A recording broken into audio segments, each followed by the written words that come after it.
Hello student, today I will explain the clauses. In previous video I have explained the second chapter phrase and the second part it is clause. I have given you one image about what is the difference between the phrase and clause.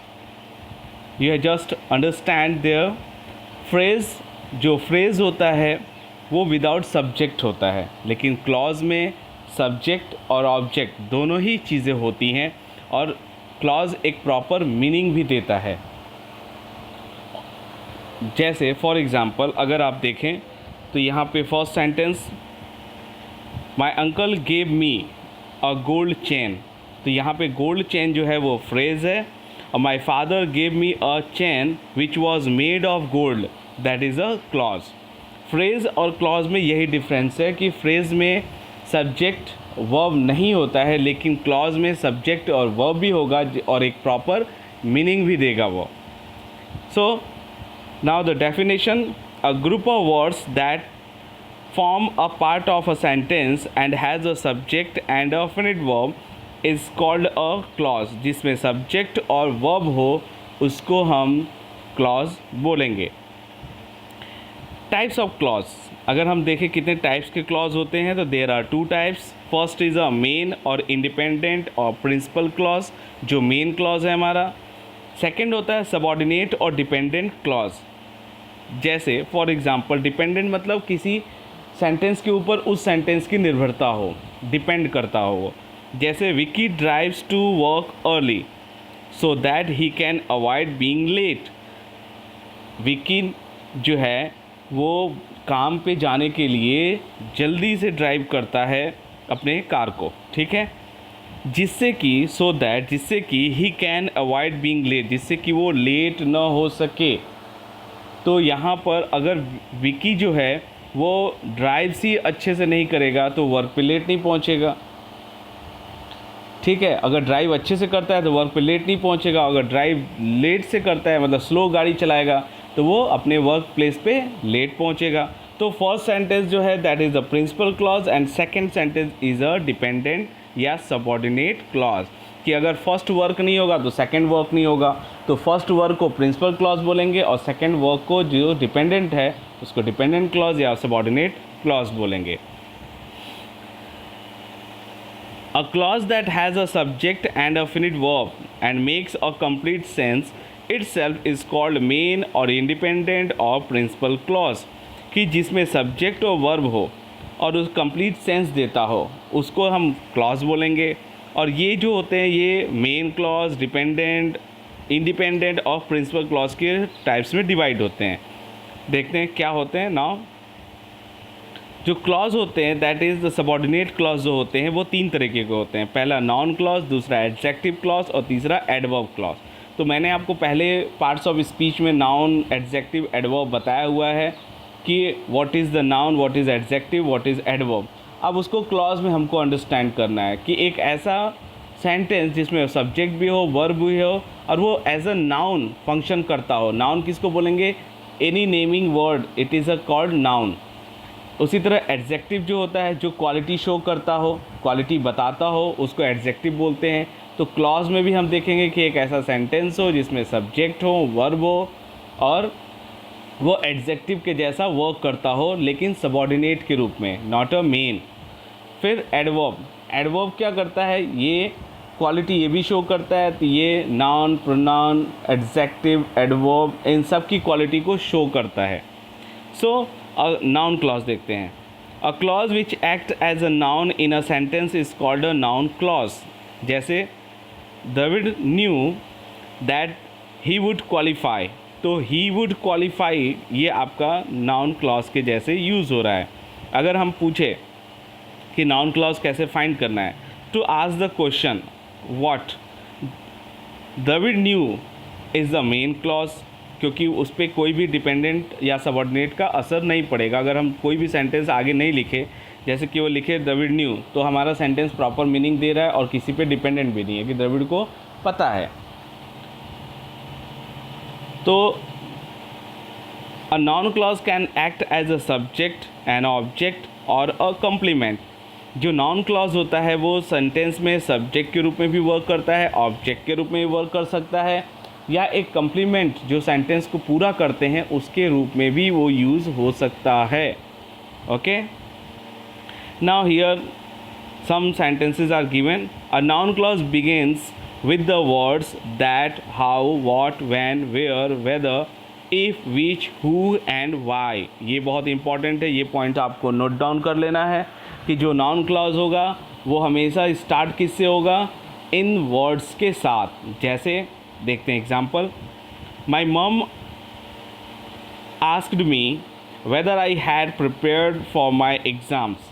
तो अगर ये sentence को देखें तो weather use हुआ है, और अगर हम रिमेंबर के टॉपिक में देखें तो वहाँ पे वेदर दिया हुआ है. तो हम ये अंडरस्टैंड कर सकते हैं कि ये जो रेड इंक में दिया हुआ है ये हमारा नाउन क्लॉज है.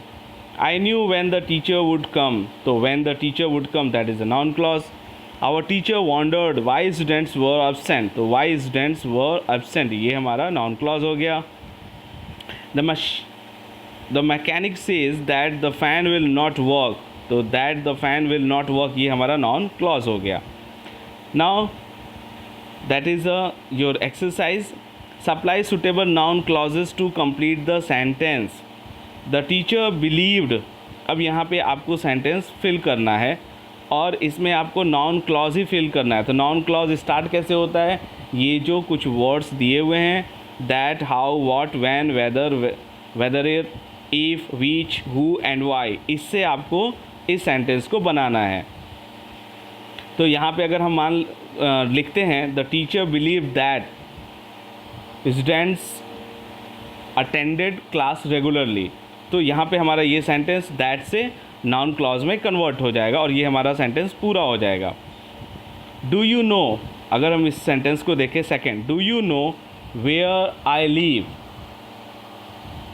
तो यहाँ पे ये हमारा सेंटेंस कंप्लीट हो जाएगा. Can anyone guesses, can anyone guesses, और यहाँ पे हमें कोई भी नाउन क्लॉज का एक वर्ड रख के और सेंटेंस को पूरा कर देना है. तो just try it, I will give you the solution.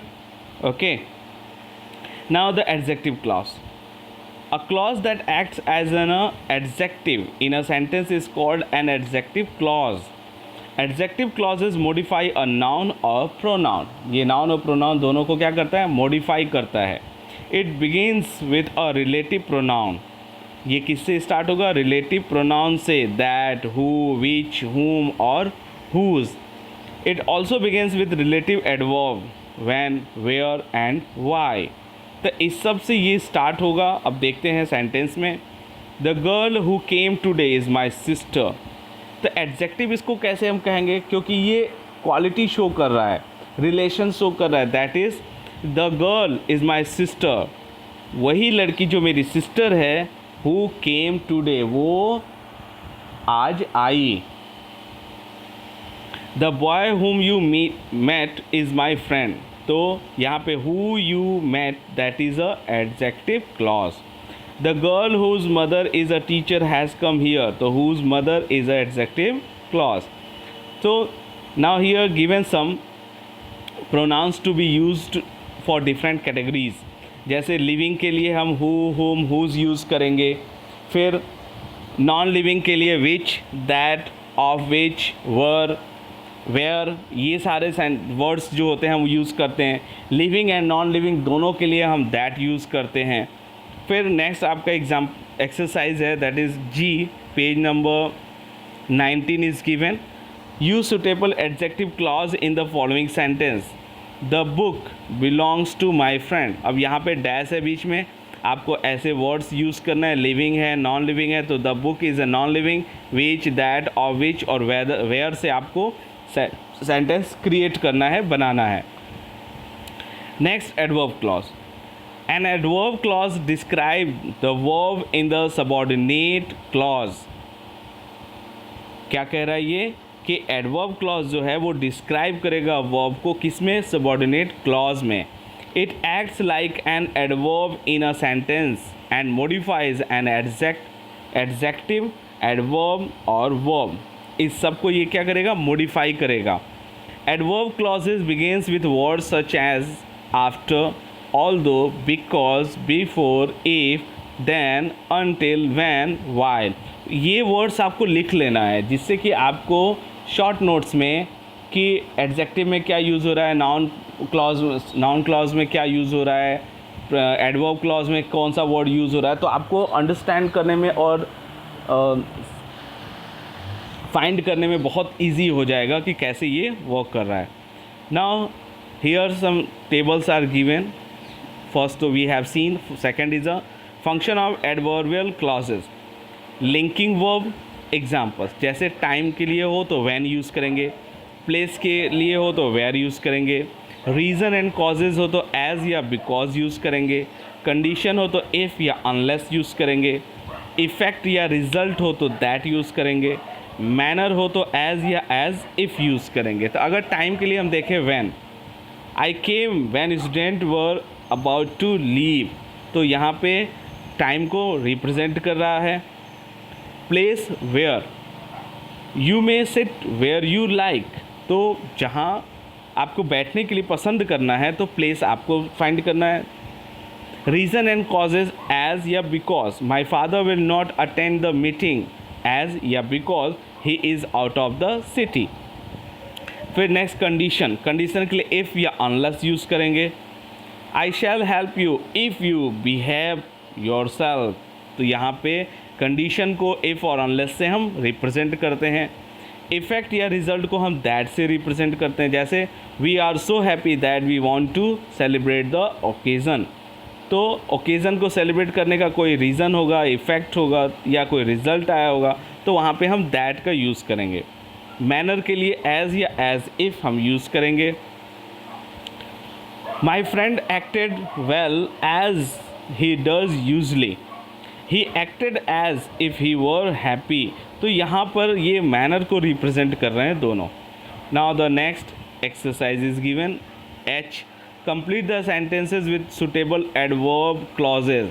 यहाँ पे आपको एडवर्ब क्लॉजेज फिल करना है और सेंटेंस कंप्लीट करना है।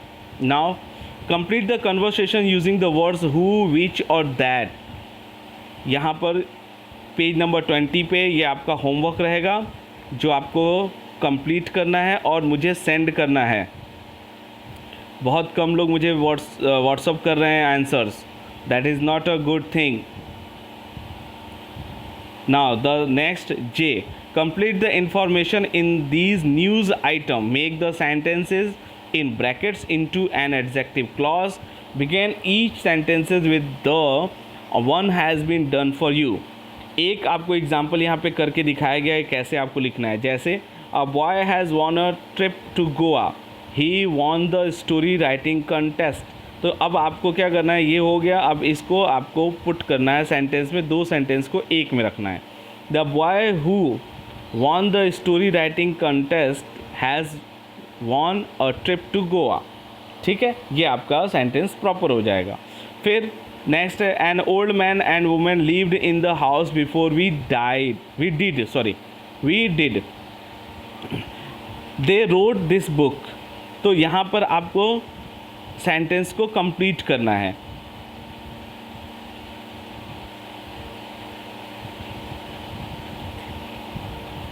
नेक्स्ट इस तरीके से आपको ये होमवर्क करना है। फिर के, इन the following sentence state whether the highlighted part is a phrase और क्लॉज, ये आपको आइडेंटिफाई करना है, that is a very good thing. तो आपको के भी जो है वो आपको होमवर्क में रखना है और आपको सॉल्व करना है खुद से, then after I will send the solutions. Thank you.